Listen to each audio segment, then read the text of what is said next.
તો કેમ છો વિદ્યાર્થી મિત્રો? આઈ હોપ તમે બધા મજામાં છો. તો ચાણક્ય નીતિની આ અમેઝિંગ સિરીઝમાં આપ સૌનું સ્વાગત છે. તો આપણે ડિસ્કસ કરી રહ્યા છીએ એક અગત્યનું ચેપ્ટર પ્રવાહ વિદ્યુત. પ્રવાહ વિદ્યુતનો બીજો lecture. NEET PYQs previous year questions પાછળના 33 વર્ષના જેટલા બી ક્વેશ્ચન્સ પૂછાયા છે એ બધા જ આપણે ડિસ્કશન અહીંયા કરીશું એનું.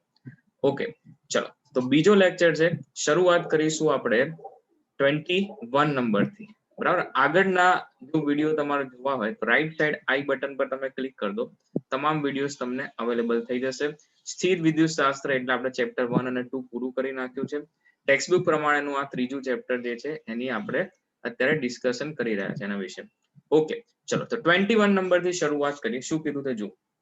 100 વોટ અને 200 વોલ્ટ ના વિદ્યુત બલ્બને 160 વોલ્ટના સપ્લાય સાથે જોડતા તેમાં વ્યય થતો પાવર.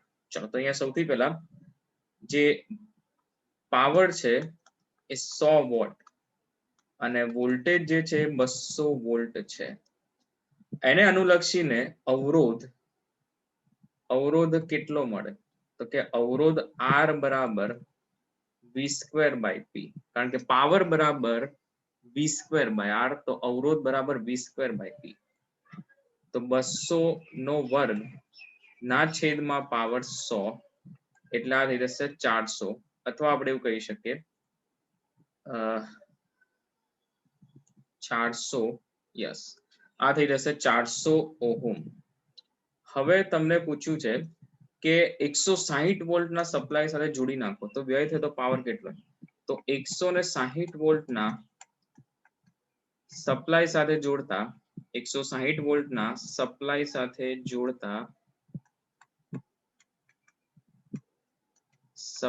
સાથે જોડતા જે પાવર છે એ પાવર અગેન V²/R. 160 નો વર્ગ ના છેદમાં 400, તો આ જે છે કેન્સલ થઈ જશે અને 4 × 4 = 16. તો પાવર જે છે 64 વોટ મળશે. શું મળશે? 64 વોટ. સિમ્પલ MCQ, પાવરના બેઝિક સૂત્ર પર આધારિત. બરાબર, ચલો તેના પછી નેક્સ્ટ આગળ વધીએ. 22 નંબર. તાંબાના 3 તાર માટે લંબાઈ અને તેમના આડછેદના ક્ષેત્રફળ અનુક્રમે અહીંયા અલગ અલગ લંબાઈ અને આડછેદના ક્ષેત્રફળ આપેલા છે. તો ત્રણેય તારો પૈકી કયા તારનો અવરોધ લઘુત્તમ હશે? ચલો તો તમને ખબર છે અવરોધ માટેનું જે સૂત્ર છે, અવરોધ R બરાબર શું છે સૂત્ર? તો કે ρL/A. બરાબર, ચલો તો હવે L અને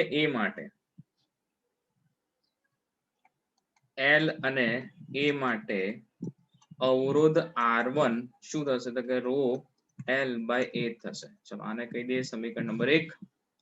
પછી 2L અને A/2 માટે R2 બરાબર શું થશે? ρ × 2L ના છેદમાં A/2, એટલે 4 ટાઈમ્સ ρL/A. ચલો સમીકરણ નંબર 2. અને L/2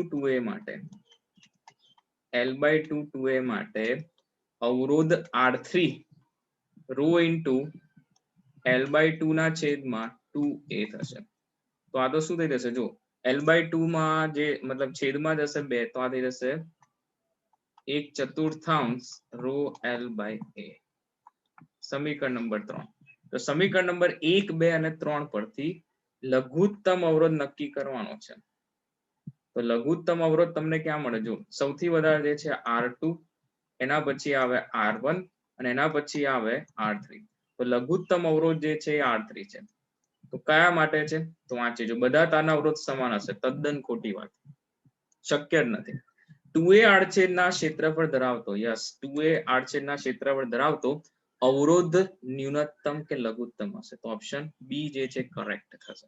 બરાબર, ચલો તો બેઝિક MCQ જે છે એ પૂછેલો છે અહીંયા. એના પછી 23 નંબર જોઈએ.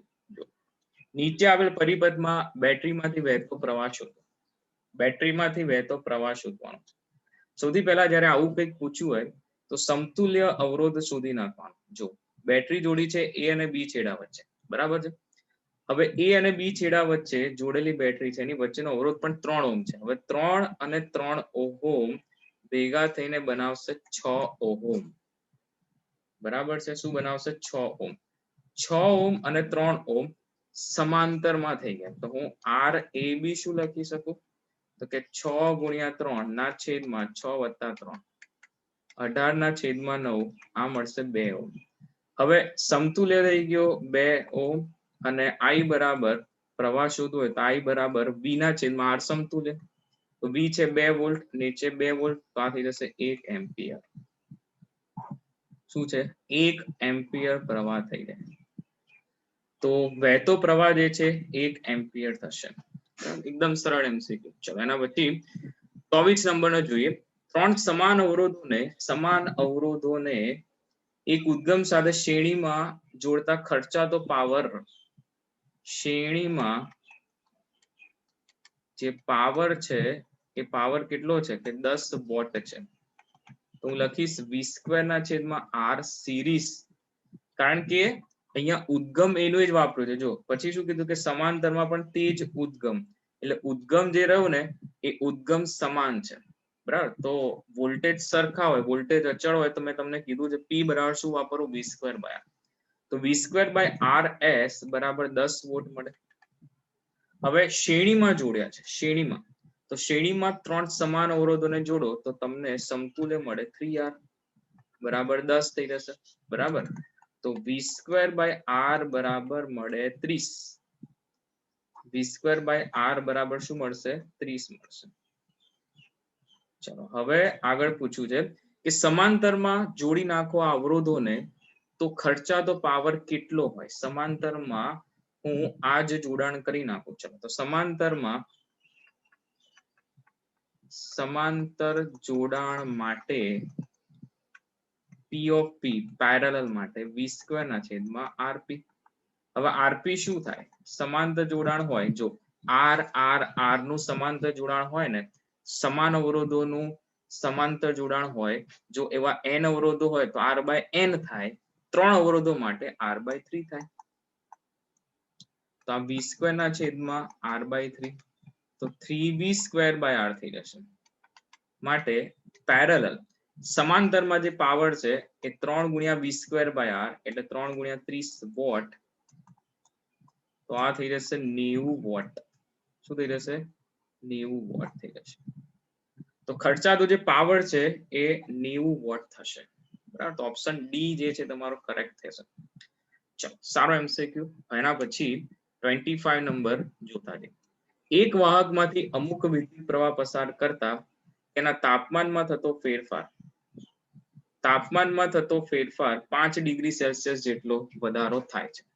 જો આ વિદ્યુત પ્રવાહ બમણો કરવામાં આવે તો તાપમાનમાં થતો વધારો કેટલો હોય? હવે સમજો એક વસ્તુ કે જ્યારે વિદ્યુત પ્રવાહ પસાર કરીએ તો માત્ર તાપમાનમાં ફેરફાર થાય. H ઇક્વલ્સ ટુ ઉત્પન્ન થતી ઉષ્મા ઉર્જા I²RT. તો આ જે ઉષ્મા ઉર્જા જે છે એ આપણે વિદ્યુત પ્રવાહ જે છે એ વિદ્યુત પ્રવાહ પસાર કરો તો ઉષ્મા ઉર્જા ઉત્પન્ન થાય, અને એ ઉષ્મા ઉર્જા જે તારને પીગળાવતી નથી, માત્ર એના તાપમાનમાં ફેરફાર કરે. તો ત્યાં આપણે H બરાબર ms ડેલ્ટા થીટા કે ડેલ્ટા ટી લઈ શકીએ. વિશિષ્ટ ઉષ્મા યાદ છે ને ભાઈ, 11મા ધોરણમાં સમજેલા છે. વિશિષ્ટ ઉષ્મા જ્યારે માત્ર તાપમાનમાં ફેરફાર થાય તો ઉષ્મા ઉર્જાનો જથ્થો જે છે એ ms ડેલ્ટા થીટા કે ડેલ્ટા ટી વડે અપાય. પરંતુ જો એ પીગળી જતો હોય તાર તો Q બરાબર ml થી આપતા હતા ઉષ્મા.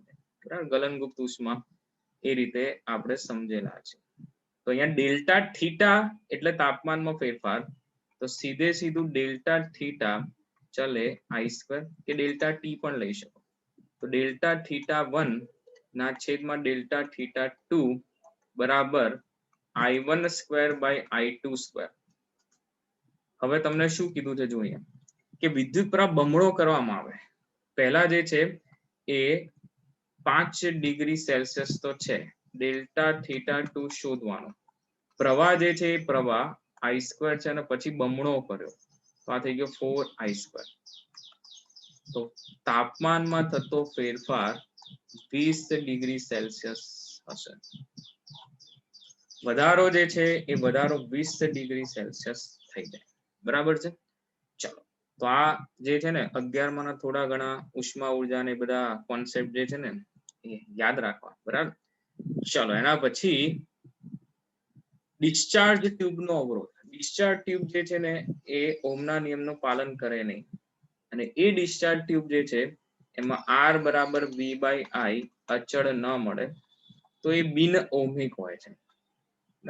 કોર થિયરીનો પ્રશ્ન જે છે એ પૂછેલો છે સીબીએસઈ પીએમટી 1999, બરાબર. એ બિન ઓહમિક રચના કહેવાય. તમને બિન ઓહમિક રચના એટલે ખબર છે જેમાં વી વિરુદ્ધ આઈ નો આલેખ સુરેખ ના મળે. ડાયોડ છે, ટ્રાયોડ છે, બરાબર, ટ્રાન્ઝિસ્ટર, આ બધી રચનાઓમાં વી વિરુદ્ધ આઈ નો આલેખ સુરેખ નથી મળતો તો એ બિન ઓહમિક રચનાઓ કહેવાય. ઓહમિક રચનાઓ એટલે કે વી વિરુદ્ધ આઈ નો આલેખ અચળ મળે, બરાબર. ચલો એના પછી 27 નંબર જોઈએ. ફરી એકવાર આવો એમસીક્યુ આપણે આગળ કર્યો એવો ને એવો રિપીટ થયો છે. કોન્સેપ્ટ એક જ છે, નીચે આપેલા પરિપથમાં વહેતો વિદ્યુત પ્રવાહ શોધો. ચલો તો વિદ્યુત પ્રવાહ જે છે એ શોધવા માટે એ અને બી વચ્ચેનો સમતુલ્ય શોધી નાખીએ. તો 6 અને 6 નું શ્રેણી જોડાણ એટલે આ થઈ જશે 12 ઓહમ. તો આર એ બી, હવે જુઓ કે 12 ઓહમ અને 3 ઓહમ સમાંતરમાં એ અને બી છેડાઓ વચ્ચે જુઓ તો આર એ બી થઈ જશે 12 ગુણ્યા 3 ના છેદમાં 12 વત્તા 3, 36 ના છેદમાં 15, બરાબર. 36 ના છેદમાં 15 થઈ જશે. ચલો તો 12 તરી 36 અને આ 5 તરી 15, બરાબર. તો આટલા 12/5 ઓહમ થઈ જશે. હવે પ્રવાહ જે છે I બરાબર V ના છેદમાં આર એ બી. તો V જે છે ને 4.8 ના છેદમાં 12/5, તો 4.8 ગુણ્યા 5 ના છેદમાં 12, તો 12 ચોક 48 થઈ જશે એટલે 0.4, કારણ કે 4.8 છે, ગુણ્યા 5 એટલે ટોટલ જે છે એ 2 એમ્પિયર જેટલો પ્રવાહ વહે. તો ઓપ્શન આવશે બી ઓપ્શન. આવો આપણે આગળ પણ કર્યો અને એટલો જ સરળ એમસીક્યુ, બરાબર. ચલો એના પછી આગળ વધીએ 28 નંબર. એક વિસ્ટમ બ્રિજના ડાબા ગેપમાં અજ્ઞાત અવરોધ અને જમણી ગેપમાં 1 ઓહમ અવરોધ રાખતા તટસ્થ બિંદુ તારના ડાબા છેડાથી 20 સેન્ટીમીટર અંતર મળે છે. તો વિસ્ટમ બ્રિજની જે બેટા રચના છે કંઈક આ પ્રકારે હોય, તમને ખબર જ છે. વિસ્ટમ બ્રિજનું જે પાટિયું છે એ એલ આકારનું આવું કાટખૂણિયું હોય, અને એ વિસ્ટમ બ્રિજની ડાબી ગેપમાં જો તો આ આપણો મીટર બ્રિજ, બરાબર. એટલે મીટર બ્રિજ જે છે ને એ તમે સમજેલા છો અને એનાથી વિસ્ટમ બ્રિજ બનાવી શકાય. તો વિસ્ટન બ્રિજ ની ડાબી ગેપમાં એટલે આવી રીતના તમે ડાબી ગેપમાં માન લો કે એક અજ્ઞાત અવરોધ આર ઓફ એક્સ છે, બરાબર. મીટર બ્રિજ થી જ વિસ્ટમ બ્રિજ બને. તમે સીધું વિસ્ટમ બ્રિજ નો કોન્સેપ્ટ પણ લગાડી શકો ને અહીંયા જો. અને જમણી ગેપમાં 1 ઓહમ નો અવરોધ છે. અહીંયા જે તાર છે એ તાર મીટર બ્રિજ હશે તો એ તાર 100 સેન્ટીમીટર નો તાર હશે, બરાબર. હવે એ તારમાં શું કીધું છે જોઈએ, અહીંયા એવું કીધું છે કે અજ્ઞાત અવરોધનું મૂલ્ય એટલે આર ઓફ એક્સ શોધવાનો છે, અને તમને એવું કે તટસ્થ બિંદુ એ ડાબા છેડેથી આ એ અને આ બી, તો ડાબા છેડેથી જે તટસ્થ બિંદુ હોય ને બેટા, બરાબર, અહીંયાથી તમે ગેલ્વેનોમીટર જોડ્યું હોય અને એ ગેલ્વેનોમીટર તમને તટસ્થ બિંદુ બતાવે ડાબા છેડેથી અહીંયા નલ પોઈન્ટ આ 20 સેન્ટીમીટર બતાવે તો આ થઈ જશે 80 સેન્ટીમીટર. તો અજ્ઞાત અવરોધનું મૂલ્ય શોધો. ભાઈ અજ્ઞાત અવરોધનું મૂલ્ય શોધવાનું હોય, તટસ્થ બિંદુ મળે એ દરમિયાન સમતોલન અવસ્થામાં rx/1 એટલે rx આને r1 કહી દઈએ અને આને r2 કહી દઈએ. આ લેન્થ L1 હોય અને બીજી લેન્થ જે છે તમને શું મળે બેટા, એ મળે તમને L2 મળે, એ મળે L2 મળે. તો rx/1 is equals to L1/L2, મતલબ તમે લખી શકો 20/80. ચલો તો rx બરાબર 2/4 એટલે 2/8 એટલે 1/4 ઓહમ એટલે 0.25 ઓહમ મળે. તો અજ્ઞાત અવરોધની કિંમત છે બેટા કેટલી મળશે, 0.25 ઓહમ મળશે, રાઈટ. બહુ સરળ એમસીક્યુ છે, તમે આ તો આકૃતિ સમજ માટે દોરી છે, ત્યાં તમે સીધે સીધું મગજમાં સૂત્ર હોય R1/2 બરાબર L1/L2 તો કરી શકો સીધે સીધું, બરાબર. પણ મારે સમજાવવાનું છે તો આકૃતિ દોરીને સમજાવે. ચલો એના પછી 29 નંબર જો શું કહે છે, એક પોટેન્શિયોમીટર તારની લંબાઈ 4 મીટર છે. પોટેન્શિયોમીટર તારની લંબાઈ 4 મીટર છે અને અવરોધ 10 ઓહ્મ છે. તેની સાથે 2 વોલ્ટ EMF વાળી બેટરી જોડેલી છે. તો તાર પરના એકમ લંબાઈ દીઠ વિદ્યુત સ્થિતિમાનનો તફાવત કેટલો થાય? હવે સમજો બેટા, વિદ્યુત સ્થિતિમાનનો તફાવત શોધવાનો છે. તો એકમ લંબાઈ દીઠ, તો એકચ્યુઅલીમાં વિદ્યુત સ્થિતિમાનનો તફાવત જે છે એ I into R. હવે એક એકમ લંબાઈ પર રો અવરોધ હોય તો L લંબાઈ પર કેટલો થશે? તો કે L રો થશે. તો આપણે લખી નાખીએ I L રો, અહીંયાથી I L રો એકમ લંબાઈ, સ્મોલ L લંબાઈ પર પૂછ્યો તો L રો થઈ જશે. તો તમને પૂછ્યું VL/L, શું પૂછ્યું છે? VL/L વિદ્યુત સ્થિતિમાનનો તફાવત એકમ લંબાઈ દીઠ એટલે VL/L બરાબર I into રો. ચલો I into રો. હવે I શું થશે? તો કે અવરોધ બેટરી જોડી છે, બરાબર. તો I = V/R. EMF ના છેદમાં કુલ અવરોધ, તો I ના છેદમાં R કેપિટલ R બરાબર, અને ઇન્ટુ થશે રો. હવે રો કેવી રીતે લાવો? રો એટલે કેવી રીતે લાવવાનો? જો મેં તમને શું કીધું કે અવરોધ જે છે અહીં R બરાબર L રો, તો એનો મતલબ થાય 10 ઓહમ બરાબર 4 ગુણ્યા રો. તો રો જે છે ને એ રો કેટલો થશે? 2.5 ઓહમ ઇન્ટુ મીટર, બરાબર. શું થશે? તો કે ભાઈ ohm into meter inverse, sorry ohm into meter inverse, બરાબર. રો બરાબર શું થશે? R/L થશે. R 10 ઓહમ છે, લંબાઈ 4 છે, તો 10/4 2.5 ઓહમ પર મીટર. તો કિંમતો મૂકી દઈએ. ચલો કિંમતો મૂકી દઈએ તો E જે છે ને કેટલો છે? 2 વોલ્ટ ના છેદમાં અવરોધ 10 ગુણ્યા આ થશે 2.5. તો VL/L જો બેટા અહીંયા જો VL/L જેને વિદ્યુત સ્થિતિમાન પ્રચલન પણ કહેવાય, વિદ્યુત સ્થિતિમાન પ્રચલન પણ કહેવાય, V/L એને 5/10 એટલા થઈ જશે 1/2 0.5 વોલ્ટ પર મીટર, 0.5 વોલ્ટ પર મીટર. પોટેન્શિયોમીટરની જે થિયરી છે એનો સિદ્ધાંત, એના ઉપયોગો, એક તો કોષનું જે સરખામણી, આંતરિક અવરોધ શોધવો, એના જે 3 અગત્યના સૂત્રો આવે છે પાછળ થિયરીમાં એ ખાસ કરી નાખવાના. એના પરથી જે સવાલ પૂછાય સીધે સીધા તમે સૂત્ર મૂકીને તમને મળી શકે, બરાબર. ચલો તો અહીંયા જવાબ આવશે 0.5 વોલ્ટ પર મીટર, રાઈટ. ચલો એના પછી 30મો, પોટેન્શિયોમીટરની મદદથી વિદ્યુત સ્થિતિમાનનો તફાવત ચોકસાઈપૂર્વક માપી શકાય, કારણ કે પોટેન્શિયોમીટર એક એવું સાધન છે જેની સાથે લંબાઈ સાથે બદલાતો PD માપી શકાય. અને એ ક્યારે માપી શકાય? કારણ કે આપણે પોટેન્શિયોમીટરના સાધનમાં ઓપન સર્કિટ કન્ડિશન મેળવી શકીએ છીએ. ઓપન સર્કિટ કન્ડિશનની અંદર પ્રવાહ હોય નહીં, અને એ કિસ્સામાં V = E - IR થાય, IR કેન્સલ થાય તો તમે EMF માપી શકો. બાકી સાદા વોલ્ટમીટર, જે ટેબલ વોલ્ટમીટર કહીએ, એનાથી ટર્મિનલ વોલ્ટેજ મપાય, EMF માપી શકાય નહીં. એટલે પોટેન્શિયોમીટરની મદદથી ઓપન સર્કિટમાં વિદ્યુત સ્થિતિમાનનો તફાવત માપી શકાય. આ કારણોસર આપણે સેલનું EMF માપવા માટે પોટેન્શિયોમીટરનો ઉપયોગ કરીએ છીએ, બરાબર. તો આ ખાસિયત છે પોટેન્શિયોમીટર, બરાબર. ને તો સાદું વોલ્ટમીટર ના લગાવી દેતા, પણ એવું નથી.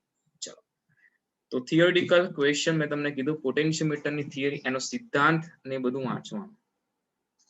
31 નંબર શું કીધો છે જો, 200 વોલ્ટ અને 40 વોટ અને 200 વોલ્ટ 100 વોટ ના પાવર રેટિંગ ધરાવતા બે બલ્બ માટે શું હશે? અવરોધ સમાન હશે. અહીંયા જો શું પૂછ્યું છે, અવરોધ સમાન હોય. 40 વોટ બલ્બનો અવરોધ 100 વોલ્ટ બલ્બના અવરોધ કરતા વધારે હશે. 100 વોટ બલ્બનો અવરોધ આના કરતા વધારે હશે કે સમાન વિદ્યુત પ્રવાહ વહેશે. ચલો તો સૌથી પહેલા અવરોધની જ વાત છે, તો આપણે 200 વોલ્ટ 40 વોટ માટે વાત કરી લઈએ. તો અવરોધ R1 બરાબર V² by P1. V1² by P1. V1² છે 200 ગુણ્યા 200 ના છેદમાં P1 એટલે 40. તો આ થઈ જશે 1000 ઓહ્મ. અને R2 બરાબર V2² બાય P2. V2 જે છે ને એ 200 ગુણ્યા 200 ના છેદમાં પાવર 100 એટલે 400 ઓહ્મ. તો અહીં R1 ગ્રેટર ધેન R2. એનો મતલબ 200 વોલ્ટ અને 40 વોટ માટે જે પાવર રેટિંગ હતું એના માટે અવરોધ વધારે હશે. તો અવરોધ સમાન હોય ખોટું. 40 વોલ્ટ બલ્બનો અવરોધ 100 વોટ બલ્બના અવરોધ કરતા વધારે છે. ઓપ્શન બી જે છે સાચો આવશે. બરાબર. તો સિમ્પલ કેલ્ક્યુલેશન પર આધારિત ક્વેશ્ચન સીબીએસઈ પીએમટી 2000 માં પૂછાઈ ગયેલો. બરાબર. ચલો હવે આગળ વધીએ 32 નંબર તરફ.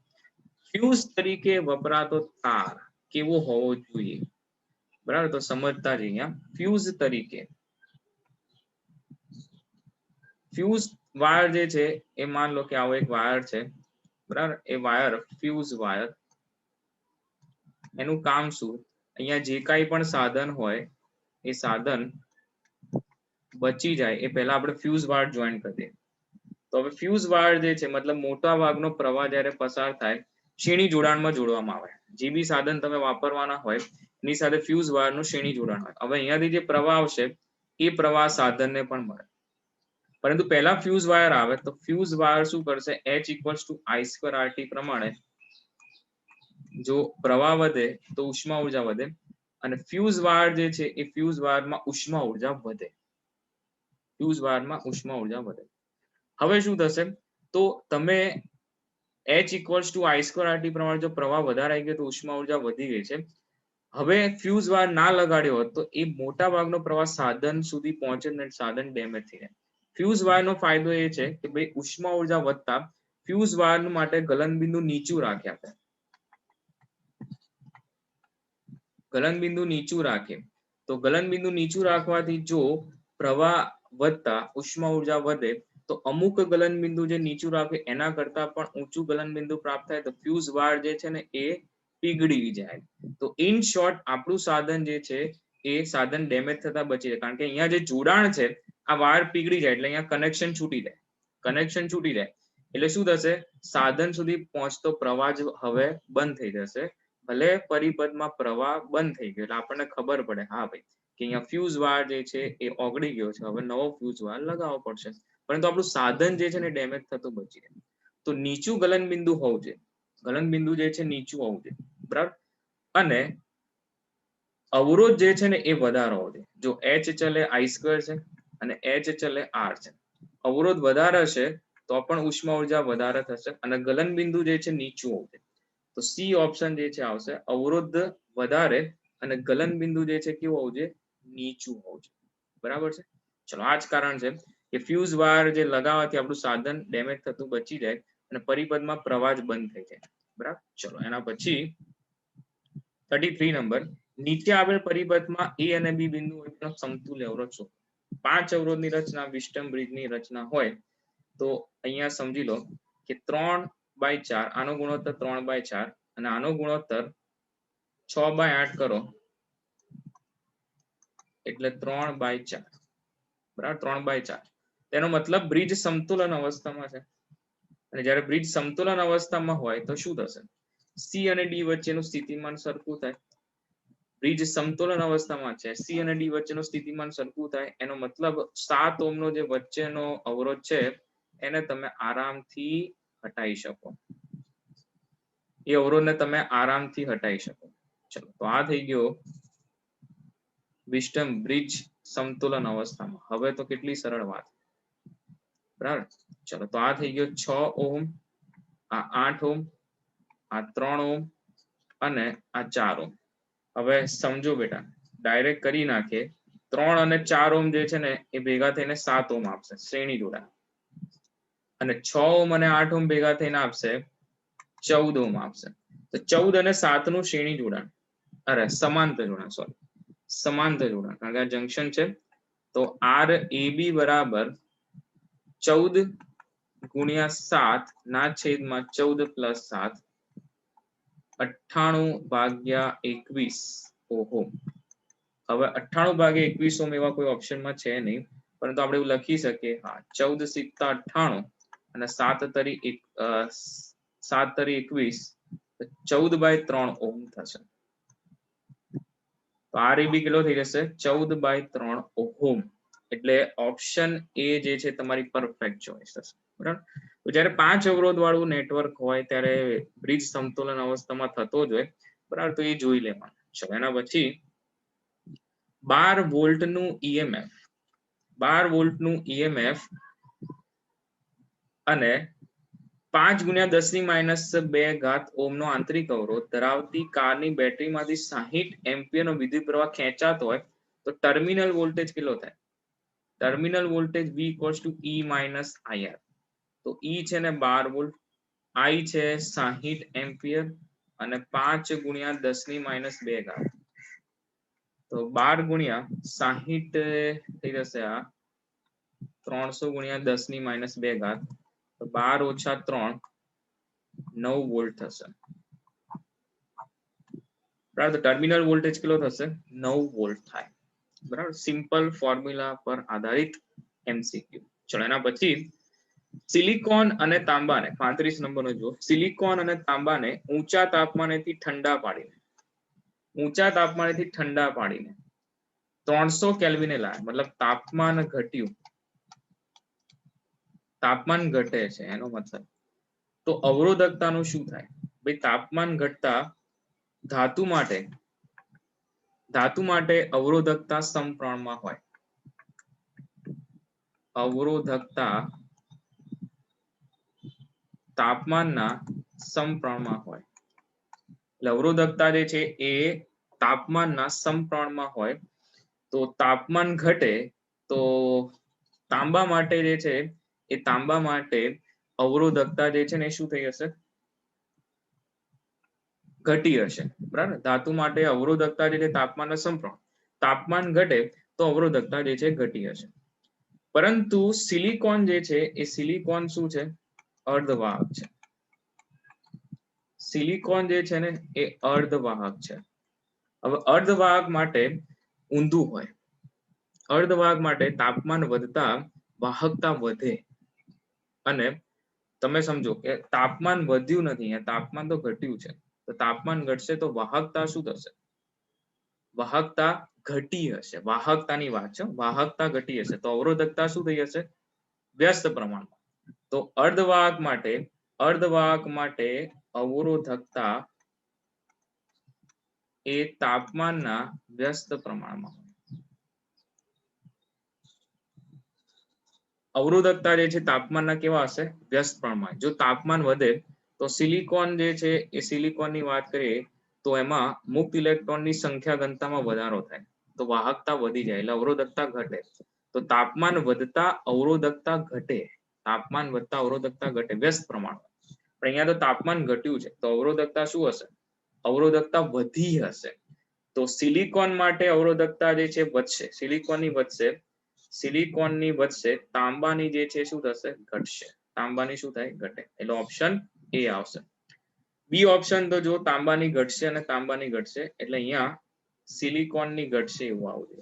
એટલે ઓપ્શન જે છે સિલિકોનની ઘટશે એવું આવે. બંનેની ઘટશે, બંનેની વધશે એવું તો હોય નહીં. વ્યસ્ત પ્રમાણ એકમાં ને એકમાં સમપ્રમાણ. તો ઓપ્શન એ જે છે એ રાઈટ થશે. બરાબર. એના પછી 36 નંબર જો 25 વોટ અને 220 વોટના તથા 100 વોટ અને 220 વોલ્ટ પાવર રેટિંગ વાળા બે બલ્બ, બરાબર, ને શ્રેણી જોડાણને 440 વોલ્ટની લાઈન સાથે જોડવામાં આવે તો ખાલી જગ્યા ઓપ્શન થશે.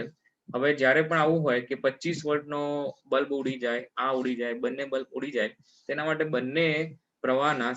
બંને બલ્બના સૌથી પહેલા ઇન્ડિવિજ્યુઅલ પ્રવાહ શોધવા પડે અને પછી શ્રેણી જોડાણનો પ્રવાહ શોધવો પડે, જેમાં પ્રવાહ જે બલ્બ માટે મેક્સિમમ પ્રવાહ હોય એના કરતા શ્રેણી જોડામાં વધુ પ્રવાહ આવી જતો હોય એ બલ્બ ઉડી જાય, બરાબર. આપણે ગણીએ જોઈએ કે બલ્બ એ માટે આ જે છે આ બલ્બ એ નું છે અને આ બલ્બ બી ની વાત કરીએ તો બલ્બ એ માટે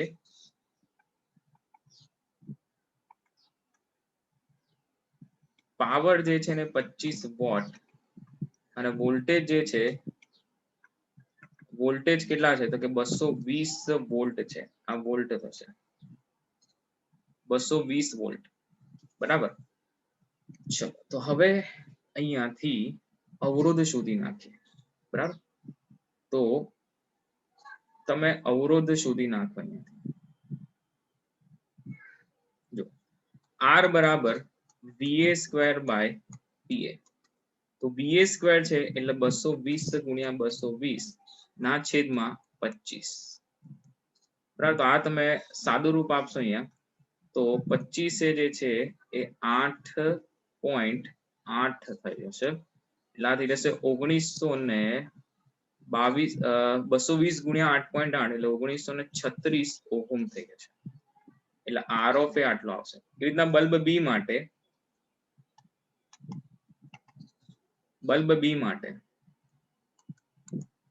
અવરોધ બલ્બ બી માટે જે પાવર છે ને એ પાવર 100 વોટ છે અને વોલ્ટેજ જે છે VB 220 વોલ્ટ છે. તો RB બરાબર VB સ્ક્વેર બાય PB. ચલો VB સ્ક્વેર છે એ 220 ગુણ્યા 220 ના છેદમાં PB પાવર 100 તો 100 જે છે અહીંયા 22 ગુણ્યા 22 એટલે 484 ઓહમ થઈ જશે. હવે શું કરવાનું છે? સૌથી પહેલા દરેકના અવરોધ મળી ગયા, બરાબર. તો હવે દરેકનો પ્રવાહ શોધી નાખો. તો બલ્બ એ માટે પ્રવાહ I ઓફ એ બરાબર V ના છેદમાં R of A, VA by RA, બરાબર. તો V ઓફ એ કેટલો છે? 220 ભાગ્યા 1936 એટલે તમે આ છેદ ઉડાડશો એટલે પોઈન્ટ સમથિંગ 0.11 એમ્પિયર ની આસપાસ મળશે. અને એવી રીતના બલ્બ બી માટે પ્રવાહ જે છે એ IB VB બાય RB.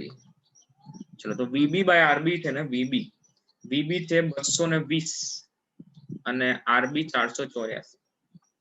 220 484 આ તમને મળશે 0.45 એમ્પિયર. 0.45 એમ્પિયર, બરાબર. ગણતરી કરતા તમને 0.45 એમ્પિયર મળશે. હવે સમજો કે બંને બલ્બ એ અને બલ્બ બી ને આપણે શું કર્યું છે? બલ્બ એ અને બલ્બ બી ને 440 વોલ્ટની લાઈન સાથે જોડી નાખી. 440 વોલ્ટ કા ઝટકા. કોણ ખમી શકશે અને કોણ નહીં ખમી શકે એનો જવાબ તમારે આપવાનો છે. 440 वोल्ट का झटका किसको लगेगा किसको नहीं लगेगा भाई, बराबर. तो बल्ब ए અને બલ્બ બી સૌથી પહેલા કોને ઝટકો લાગશે કોને નહીં લાગે જો એ શોધવું હોય તો આ જ્યારે શ્રેણી જોડાણ હશે તો આનો અવરોધ R ઓફ એ અને આનો અવરોધ R ઓફ બી. તો સમતુલ્ય જે છે ને પ્રવાહ શોધી નાખો. તો કે પરિપથનો પ્રવાહ I બરાબર ટોટલ વોલ્ટેજ ના છેદમાં RA પ્લસ RB. તો V છે ને 440. હવે R ઓફ એ જે છે કેટલો છે જુઓ તો 1936 ઓહમ. R ઓફ બી છે 484 ઓહમ. તો 1936 પ્લસ 484 ઓહમ તો 440 ના છેદમાં 1936 પ્લસ 484 કરશો તમે તો આ થઈ જશે 1940 પ્લસ 80 મતલબ 2420 ઓહમ થઈ જશે. અને આનું સાદું રૂપ આપતા તમને મળશે I સમતુલ્ય 44 ભાગ્યા 242 0.18 એમ્પિયર. બેટા I બરાબર હવે સમજો અહીંયા કે I બરાબર સમતુલ્ય જે પરિપથનો પ્રવાહ છે ને એ 0.18 છે. મતલબ હવે અહીંયાથી 0.18 જાય તો જેવો બલ્બ A પાસે આવશે, જેવો બલ્બ A પાસે આવશે તેનો તો મેક્સિમમ પ્રવાહ તો બેટા કેટલો છે? 0.11 છે. વધારે પ્રવાહ આવી ગયો તો ઝટકા લાગશે ભાઈ, બરાબર? અને એ ઝટકાથી બલ્બ એ ઉડી જશે. તો અહીં લખવાનું રીઝન કે I greater than I of A હોવાથી બલ્બ એ ઉડી જાય. ઉડી જાય એટલે કે ત્યાં જતું ના રહે, બરાબર? એટલે ઉડી ગયો, નકામો થઈ ગયો. તો માત્ર 25 વોટ વાળો પાવર વાળો બલ્બ ઉડી જશે. એનું કારણ છે બીજા માટે તો 0.45 એમ્પિયર ની કેપેસિટી છે ભાઈ, તો એ 0.18 એમ્પિયર આવશે તો એ ખમી જશે, એ ખમી જાય ને. તો I greater than I of A હોવાથી માત્ર ને માત્ર 25 વોટ પાવર વાળો બલ્બ ઉડી જાય, બરાબર? ચલો તો નેક્સ્ટ 37 MCQ ની વાત કરીએ. એક વાહકનો 30 ડિગ્રી સેલ્સિયસ તાપમાન અવરોધ 3.1 ઓહ્મ છે અને 100 ડિગ્રી સેલ્સિયસ તાપમાન અવરોધ 4.5 ઓહ્મ છે. તો તેની અવરોધકતાના તાપમાન ગુણાંક આલ્ફા કેટલો હોય? સંદર્ભ તાપમાન θ0 20 ડિગ્રી સેલ્સિયસ લો. ચલો તો આપણે અહીંયા જે છે એક સૂત્રની મેં તમને વાત કરેલી કે R of theta બરાબર R of θ0 1 plus alpha θ minus θ0.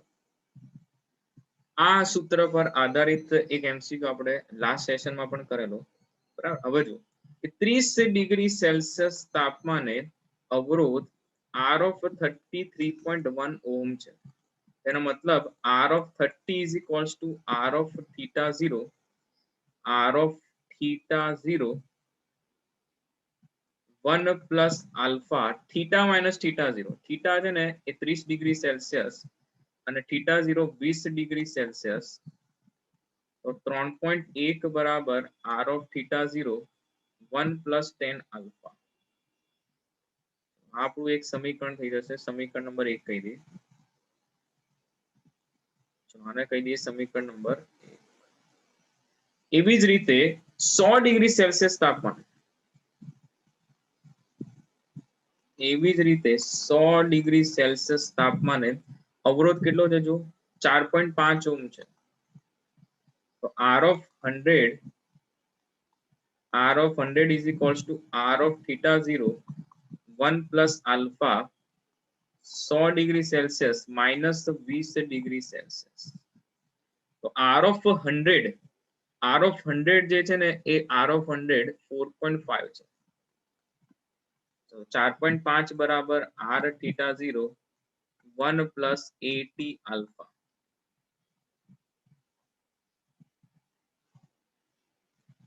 સમીકરણ નંબર 2. તો આ બંને સમીકરણનો જે છે ગુણોત્તર લઈ લે. બંને સમીકરણનો ગુણોત્તર લઈએ.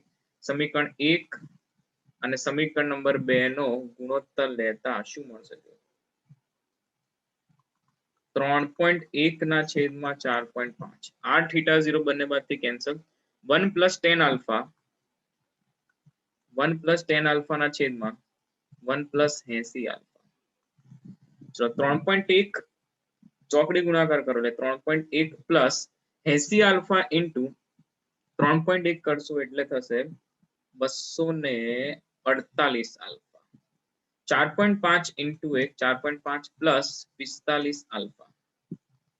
તો 248 આલ્ફા માંથી 45 આલ્ફા બાદ થાય તો 203 આલ્ફા અને 4.5 માંથી 3.1 બાદ કરો એટલે આ થઈ જશે 1.4.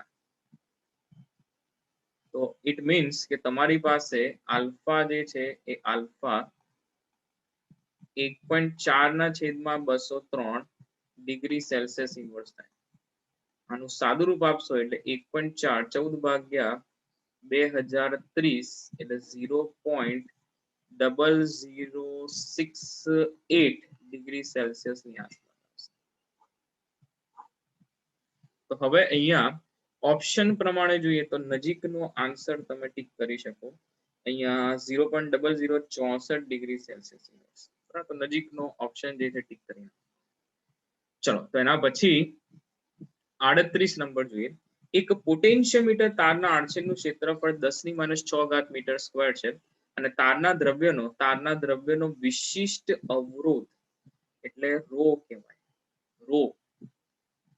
તો એ છે 0.1 એમ્પિયર નો પ્રવાહ વહેતો હોય, તેમાંથી 0.1 એમ્પિયર નો પ્રવાહ વહેતો હોય તો વિદ્યુત સ્થિતિમાન પ્રચલન કેટલું થશે? બરાબર. તો તમને ખબર છે, જો વિદ્યુત સ્થિતિમાન પ્રચલન પર લંબાઈ એટલે આપણે કહી દઈએ I into R. I into R થઈ જશે રો એલ બાય એ. બરાબર, રો એલ બાય એ થઈ જશે.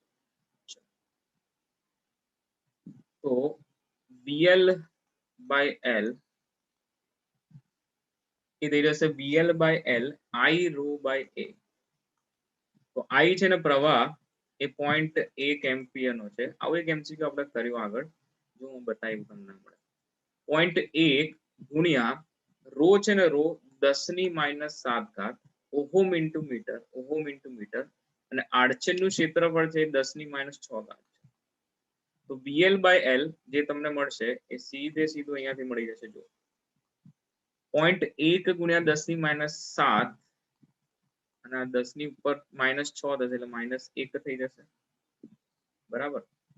આ 10⁻² થાય.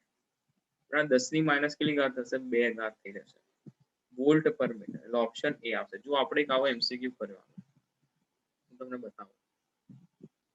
વિદ્યુત સ્થિતિમાન પ્રચલન શોધવાનો એક એમસીક્યુ પોટેન્શિયોમીટર નો હતો બેટા. બરાબર, આર. બરાબર, જેમાં આપણે અહીંયા જે છે ને તમને ઈએમએફ આપેલું, પ્રવાહ સીધો નતો આપ્યો, તો આપણે પ્રવાહ આ રીતે શોધી નાખેલો. બરાબર. અને રો જે છે એ લંબાઈ અને અવરોધ પરથી શોધી નાખે. તો આર બરાબર એલ રો, અને એના પરથી રો મળે તો 2.5 ઓહમ ઇન્ટુ મીટર ઇનવર્સ ની મીટર. મીટર આ જે છે તમારે ખાલી આ મીટર લઈ લેવાનું. બરાબર, ઓહમ ઇન્ટુ મીટર. આર બરાબર રો એલ બાય એ, તો આ ઓહમ ઇન્ટુ મીટર થશે. એટલે દરેક એમસીક્યુ અલગ અલગ રીતે પૂછે. જો આમાં અવરોધ ને એ બધું આપેલું છે, જ્યારે અહીંયા સીધો પ્રવાહ આપેલો છે. સૂત્ર એનું એ જ છે, સૂત્ર એનું એ જ છે, પરંતુ તમારે અંદર જે રિક્વાયરમેન્ટ હોય એ પ્રમાણે જવાબ આપવાનો. બરાબર. ચલો, એના પછી 39 નંબર, વાહકની અવરોધકતા. હમણાં જ કીધું કે વાહકની અવરોધકતા તાપમાનના સમપ્રમાણમાં હોય. તાપમાનના સમપ્રમાણમાં હોય તો તાપમાન વધવા સાથે વધશે, આડછેદના વધવા સાથે લંબાઈ આડછેદના વધવા સાથે કાંઈ લેવા દેવા. બરાબર. ચલો, એના પછી